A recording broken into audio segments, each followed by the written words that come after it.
Dimanche, ils étaient une trentaine de naturalistes amateurs à participer à la sortie sur le terrain proposé par l'association Oiseaux Nature sur les hauteurs de Certigny avec ce fil rouge, l'observation des migrateurs mais aussi la disparition des habitats. Les pinsons des arbres, il y en a combien? Oui, une vingtaine. Ils vont manger, ils vont se reposer. Il faut qu'ils refassent leurs réserves.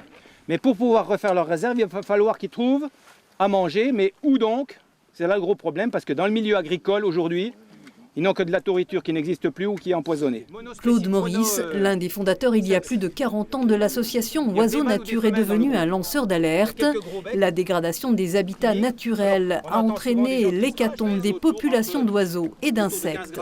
Normalement, on avait des bruants jaunes, on avait des traquets moteux, à cette saison, on voyait des migrateurs, mais en masse. Là, on en voit encore, mais beaucoup moins. Avec ce chaos climatique, c'est vraiment une catastrophe pour la vie sauvage. Mais quand il n'y a plus d'habitat, il n'y a plus de vie.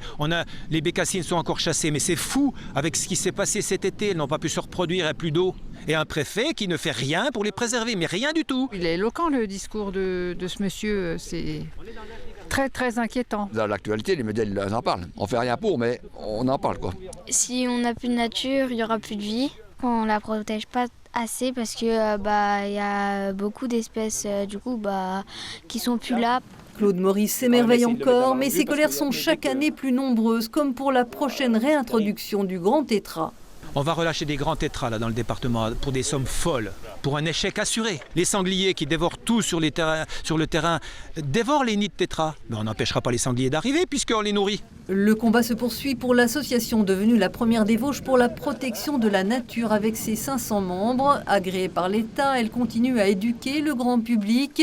Au sein d'instances consultatives, elle donne son avis sur les politiques d'environnement et de développement durable et mène des actions en justice.